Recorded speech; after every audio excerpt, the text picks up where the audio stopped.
10 years of blood, and this is where it leads? The end of everything. It's over, and humanity didn't win. Look at this face. This is what a decade of surviving the impossible does to a man. Scars, exhaustion, and the weight of being the last one standing. In an instant, the world we knew was replaced by a digital nightmare. Cities became dungeons, and everyday people were rebranded as players in a game they never asked for. Then there were the game masters, the architects of our misery. They watched from the shadows, assigning quests that only led to more death. We were never meant to enjoy this. We were puppets held up by invisible strings, dancing for the amusement of something far more sinister. The gods. Beings from beyond the stars who viewed our world as nothing more than a sandbox for their entertainment. Some were content just to watch. Others wanted to play directly, interfering with our lives like children with toys. They chose avatars, select players to do their bidding in exchange for power. But even that power was just another cage. Now the stage is empty. The monsters are dead, but so is everyone else. I'm the only survivor in a graveyard of a world. What a joke. After all that struggle, the grand prize is a front row seat to the extinction of my own race. There's a wormhole up there, an exit, one way to leave this ruin behind and find a new life among the stars. But there's a catch. As a chosen avatar, I'm barred from leaving. The god who owns me won't offer pity, only blame for failing to keep the game interesting. The system confirms it with a final mocking notification. Achievement unlocked. Bad ending. A lonely world. A fitting name.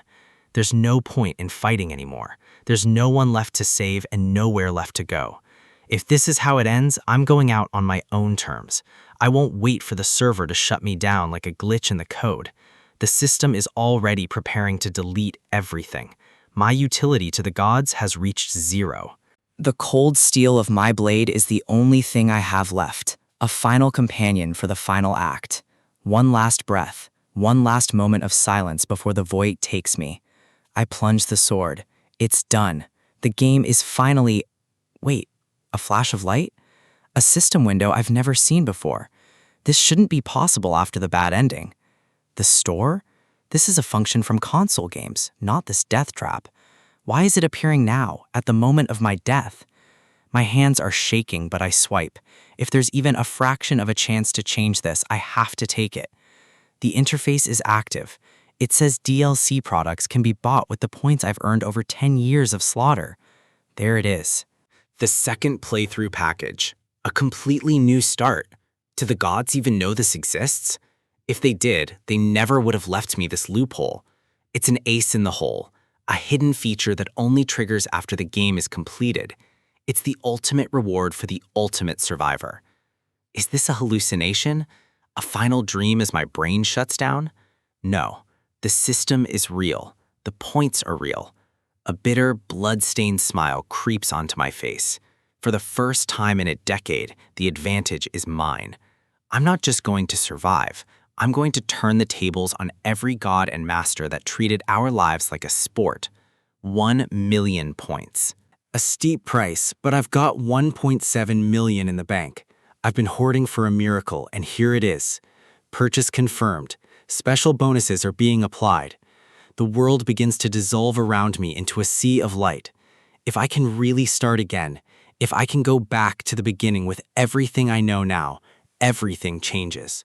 I'm coming for this goddamn ending, and I'm bringing 10 years of vengeance with me. I wake up with a gasp, lungs burning for air. My eyes snap open, searching for the ruined sky and the smell of ash. But there is no ash, only the sound of birds and the warmth of a sun that hasn't been blocked by monster-infested clouds. People, buildings that aren't rubble.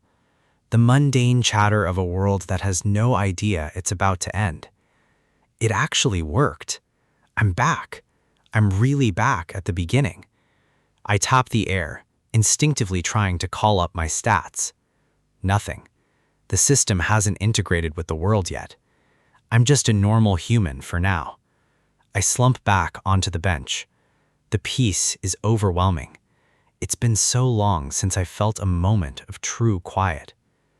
A voice breaks the silence. A voice I haven't heard in years. Someone I thought was lost forever. Jisoo Han. She was a year younger than me in college.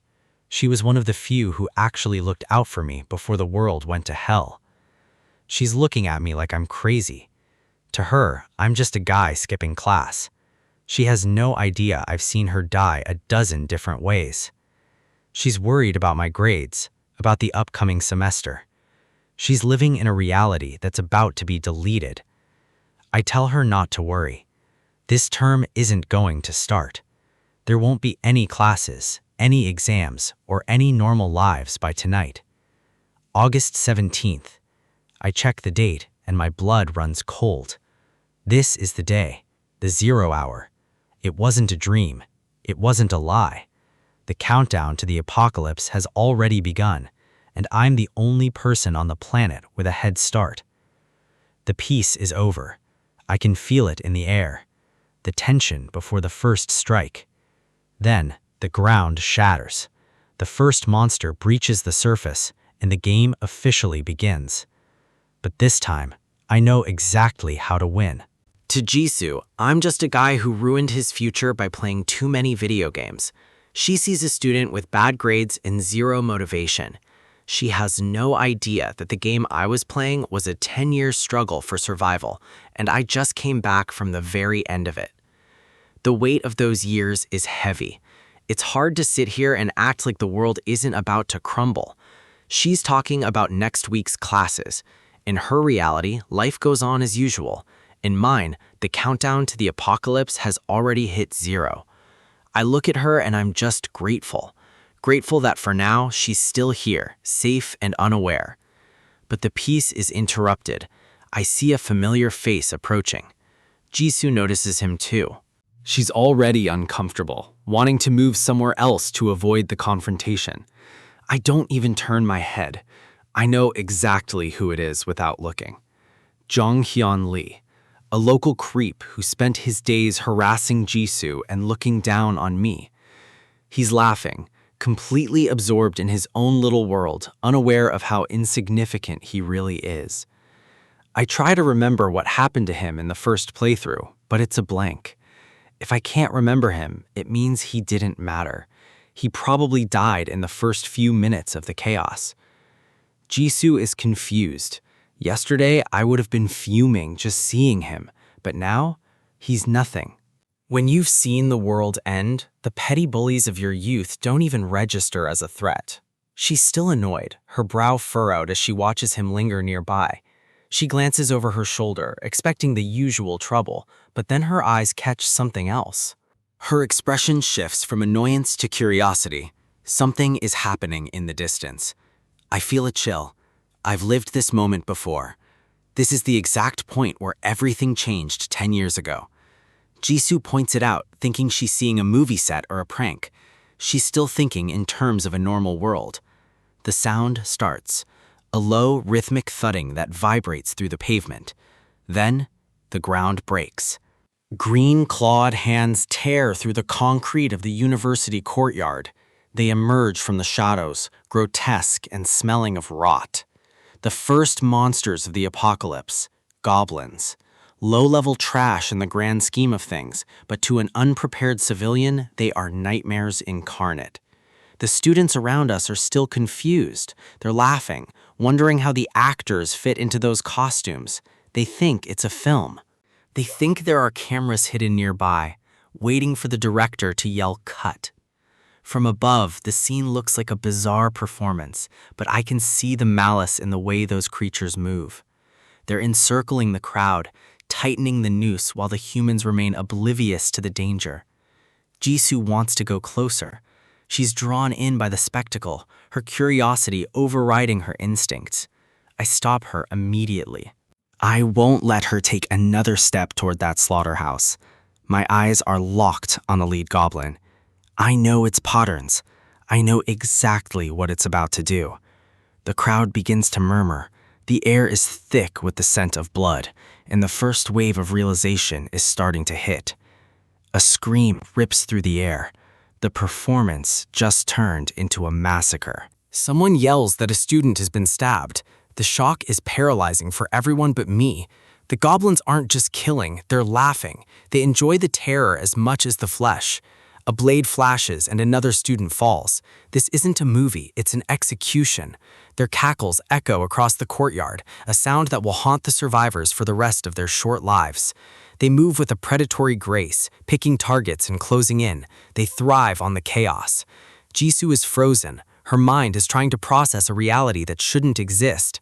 A goblin screeches, its yellow eyes fixed on the nearest panicked student. It lunges, sinking a jagged blade into a girl who was just trying to run away.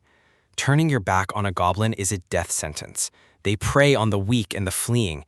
They don't kill for food or defense. They do it for sport, relishing every drop of blood spilled. The courtyard is turning red. The screams are constant now, a chorus of pure, unadulterated terror. One of them grins at me, its teeth stained with gore. It thinks I'm just another easy mark. Jisoo grabs my arm, her hands shaking. She's begging me to run, to get out of here before we're next. She's terrified, looking at me for a signal, for some kind of hope. She spots a goblin leaping toward us and screams a warning, her instinct still to protect me. But I'm not moving. I'm not running. I'm staying right where I am. 10 years ago, I was a coward. I was the one who hid behind her while she bled out trying to save me. The goblin cackles as it closes the distance, its rusty sword raised for a killing blow. Jisoo flinches, closing her eyes, bracing for the impact she thinks is coming. In the first playthrough, this was the end of her story. She threw herself in front of me and died on this very bench. I stood there, paralyzed by fear, watching her blood splatter across my clothes. I ran like a pathetic dog, leaving her body behind. That memory has burned in my soul for a decade, but I'm not that person anymore. I'm a player who has survived to the very end of the world. My fist clenches. My body feels light, the muscle memory of 1,000 battles surging back into my limbs. Things are different now. I have the knowledge, the experience, and the cold fury of a man who has lost everything. The goblin's eyes widen. It realizes too late that it isn't hunting a sheep. It's jumped into the maw of a wolf. I move before it can even swing.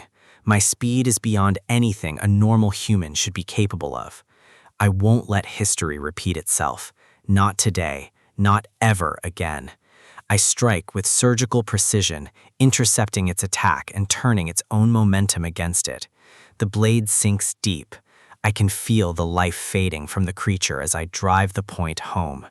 I'm through being the victim. This time, I'm the one who decides who lives and who dies. The transition is complete. The world I knew has been overwritten by a system, and I'm the only one who knows the rules before the tutorial even begins. Killing that first goblin wasn't just about survival. It was about confirming that my memories of the future are still accurate. My hands are shaking, but not from fear. It's the adrenaline of knowing I have a second chance to change everything. 700,000 points. While everyone else is starting from zero, I'm beginning this nightmare with a fortune that makes me the ultimate pay-to-win player. Suddenly, the sky cracks open. The true masters of this game are finally making their presence known. The announcement rings out like a death knell across the campus, inviting humanity to the game of the gods. From this moment on, we aren't students or citizens anymore. We are units. We are players. The objective is simple: complete the main quests or face the consequences. But the gods never mention how high the body count will go.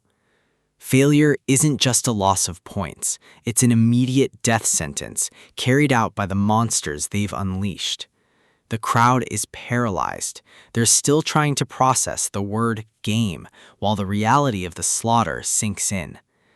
I need to be careful. The gods are watching, and they love nothing more than a show. There they are, observers.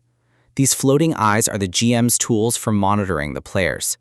If I showed too much power too early, the GMs will adjust the difficulty to balance me. I have to keep my true strength hidden.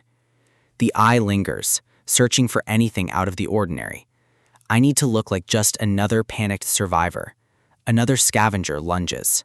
It's a weak, low-level goblin, but I have to play the part. I catch it by the throat, making sure my movements look desperate and unrefined. I struggle with it, letting it wriggle and claw, putting on a performance for the unseen audience above. A quick snap of the neck. Efficient, but I make it look like a lucky break.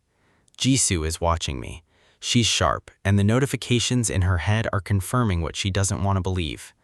I tell her the truth. Reality as she knew it is dead. The sooner she accepts that, the longer she'll live. She looks at me with a mix of suspicion and awe. Most people would be screaming, but I'm standing in a pool of blood with a calm expression.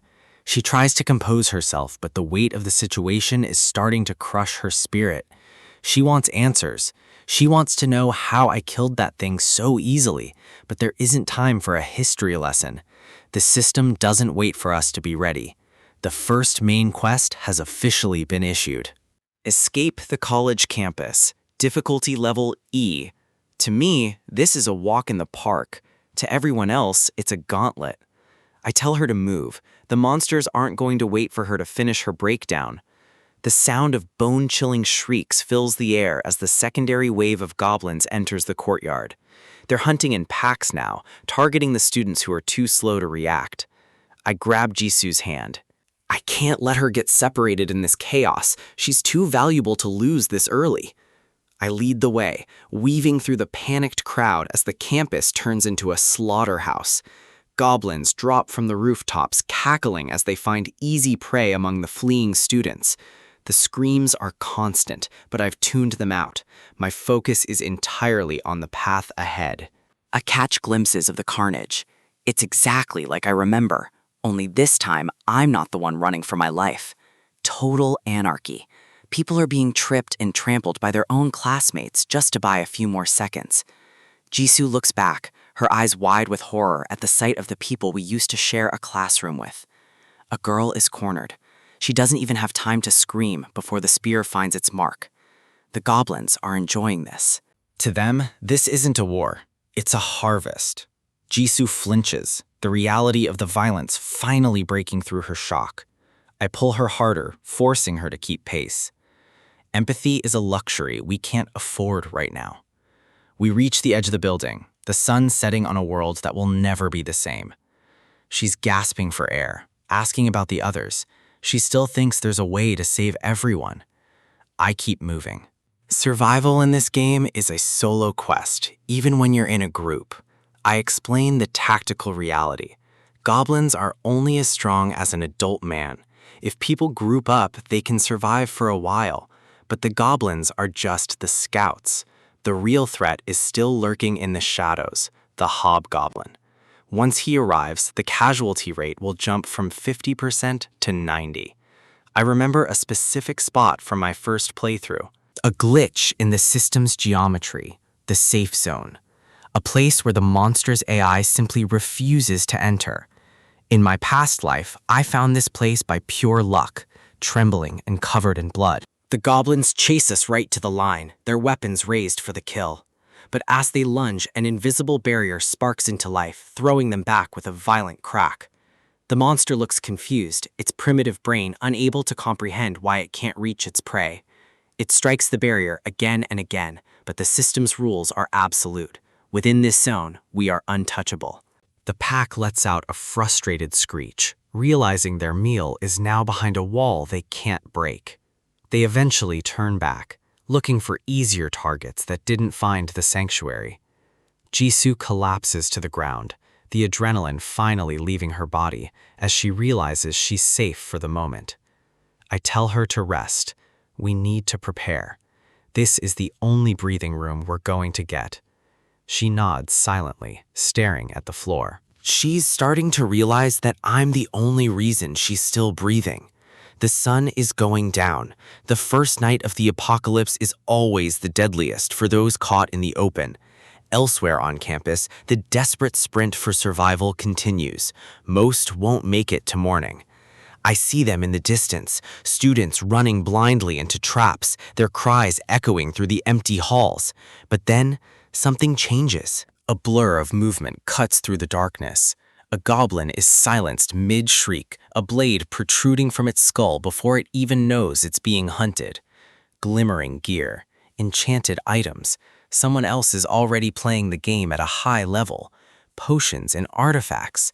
These aren't the tools of a newbie, they're the kit of someone who knows exactly what they're doing. Jisoo Han. In my first life, she was a legend. If I can arm her now, she'll become the ultimate weapon I need to win this game. Chaos erupted as the first wave hit. To the students, these were monsters from a nightmare. To the system, they were just the opening act. Amidst the carnage, familiar faces struggle to comprehend a reality that has fundamentally broken. They are still thinking in terms of the old world. But to understand how to survive the slaughter, we have to look back 3 hours earlier when the rules were still being established. I told Jisoo Han we needed to wait. In the early stages of the apocalypse, movement without a plan is just a faster way to die. She's confused, still clinging to the hope of a rescue team that will never come. She doesn't realize the world she knew is gone. More importantly, I can feel it. Even in the silence, we're being watched. The eyes of the architects are always on the players. The gods use these observers to monitor the game. They aren't looking for heroes. They're looking for a show. They choose their favorite players like pieces on a board, turning them into avatars for their own amusement. This entire catastrophe is nothing more than a high-stakes RPG for beings who have forgotten what it means to bleed. And overseeing it all are the game masters. They manage the servers, assign the quests, and ensure the blood keeps flowing. The private observer for the Korean server belongs to Arcadis. He's impatient, a flaw I plan to exploit. I feigned sleep, waiting for the eye to grow bored. If I'm going to access my hidden advantages, I can't have a god looking over my shoulder.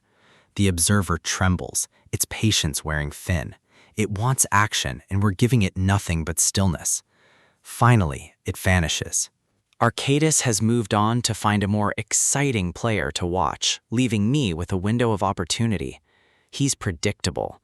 That lack of patience is exactly why he'll never be a top-tier GM, and exactly why I'll survive him. With the coast clear, it's time to check my assets. I have knowledge no one else on this planet possesses. First, I need to access the DLC store. In a world turned into a game, your equipment is the only thing that doesn't betray you. But before the gear, I need information. I navigate to the forums, the digital hub where the gods themselves communicate. A flash of purple light signals my entry. To anyone else, it would be blinding, but for me, it's the gateway to the truth. Jisoo doesn't even blink. The interface is invisible to her, a privilege reserved only for those the system recognizes as players. A notice confirms what I already know. Earth has been officially designated as the arena for this new role-playing game. It looks like a standard internet forum, but the users here are anything but human. This is where the gods discuss their investments. I scroll through the threads, catching glimpses of how the other servers are faring. America, China, the disaster is global. My eyes lock onto a mention of the Korean server. The gods are already complaining about how bland the quests are here. They're talking about me. They noticed someone heading straight for a safe zone and assumed it was just luck. Let them think that. The longer they underestimate my intent, the more time I have to build my foundation. Enough talk. I close the forums and open the specialized store. This is where the real power is hidden.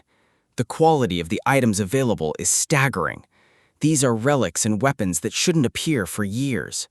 Blinking accessories and enchanted blades fill the screen, but most of them are locked behind progression walls I haven't cleared yet. A legendary sword sits just out of reach. In this life, I won't be struggling with rusted scrap for long. The restrictions are clear. Main quest incomplete. The system is designed to drip-feed power, but I'm looking for the exceptions. I'm looking for the first playthrough transfer package. It's my link to the strength I had before the regression. Even a partial transfer of my old stats would make me a god among these students. It's the ultimate bargain. I remember how well I was doing at the end of the first run. I just need to unlock the path to reclaim it. Then I find it, the multiplayer package, a party system that guarantees loyalty and shared benefits. The description is interesting. It's meant for those who survived their first playthrough in single-player mode, a second chance to not be alone. 20,000 points, a staggering price for a beginner, but for someone with my history, it's manageable. I have 700,000 points saved up for my previous life. I can afford to buy an advantage, but I have to be smart about it. Outside my interface, the world is moving. A self-proclaimed leader is trying to rally the terrified students. He's selling them a lie that they can make it through this by sticking together and fighting like a mob. His voice is full of false bravado. He doesn't realize that in this game, numbers without power just mean a higher body count. They charge out with a roar, fueled by desperation and a complete lack of understanding of what they're facing. The goblins meet them with glee. To these creatures, the students aren't warriors. They're experience points wrapped in soft skin. The first strike is brutal. The reality of the role-playing game hits them in the form of cold steel and jagged teeth. The formation breaks instantly. Screams replace the battle cries as the goblins begin the harvest. People beg for help, looking for a savior in a world that only rewards the strong. Their cries fall on deaf ears. The goblins cackle. They enjoy the terror as much as the kill. This is the entertainment the gods were looking for. Some try to fight back, swinging wildly, but without skills or stats, their efforts are pathetic and short-lived. Every blow from a monster is a death sentence. The students are learning the hard way that life isn't a movie. The leader shouts for them to hold on, but he's just as terrified as the rest of them. His authority is melting away. He can feel the teeth at his neck. The realization that he's completely outmatched is the last thing many of them will ever know. I watch it all with a cold detachment. I've seen this slaughter 1,000 times before. I can't save them all, and I won't try. Jisoo snaps me out of my thoughts. She's anxious, sensing the shifting atmosphere. It's time to move before the safe zone becomes a cage. She says she's starting to get hungry. It's a mundane human need in the middle of a divine massacre. I have to admire her resilience. If she's done asking questions, it makes my job easier. She's adapting to the impossible faster than I expected. I pull out the dagger I took from the goblin earlier. It's a crude weapon, but in the right hands, it's lethal. I hand it to her. She needs to be more than a follower. She needs to be a survivor. I won't always be there to block every strike. It's a rusty blade, but it'll serve for self-defense. In the early game, even a piece of scrap can be the difference between life and death. But I have something better for her. I pull out a VIP brooch from my inventory, an item that boosts recovery and point gain. She recognizes it as a game item immediately. Her intuition is sharp, even if she doesn't know the mechanics behind it. I lied and told her it was a drop from a goblin. I can't tell her about the DLC store or my 700,000 points yet. That small trinket cost me 10,000 points. Combined with my own, I've already invested heavily in our survival. The brooch has a toggle for visibility. It's a premium feature, subtle, powerful, and worth every point for the edge it provides. 20,000 points for wound recovery and a 20% point boost is a steal. It's an investment in the future. We step across the threshold. The system notification is cold and final. You have exited the safe zone. The real game begins now. I remind her to focus on defense. We aren't here to be heroes. We're here to reach the next objective while everyone else is dying. High above, the gods are conversing in their celestial chat rooms. They find the human struggle fascinating and amusing. One goddess complains that the players in her area died too quickly while praying. They want struggle, not surrender. Another god laughs about how guns are making things interesting in his sector. They are spectators at a global bloodbath. But Archetus has found something that has piqued his interest. A player who didn't panic, who didn't pray, and who knew exactly where to go. He's looking at me, and he's finally realized what he's dealing with. A celestial slayer. The gods wanted a show, and I'm going to give them one they'll never forget. The sun sets on the first day of the end of the world, casting a bloody hue over a campus that has already become a graveyard. Goblins are swarming the courtyard, feeding on the weak and the slow. To most, this is a nightmare. To me, it's a map of opportunities. Jisoo and I are positioned high above the carnage. We've prepped our gear and the plan is set. It's time to move. Jisoo drops down first, hitting the ground with practiced precision. She's the key to this entire operation. The monsters immediately pick up her scent, their shrieks echoing through the empty halls. Exactly what we wanted. She's nervous, but she's holding it together. I told her I have a plan, and in this world, a plan is the difference between a survivor and a corpse. I explained the logic to her. Any herd this size needs a leader, a boss. She asked how I knew. I played it off as video game knowledge, but the truth is much darker. I've seen these patterns play out for a decade.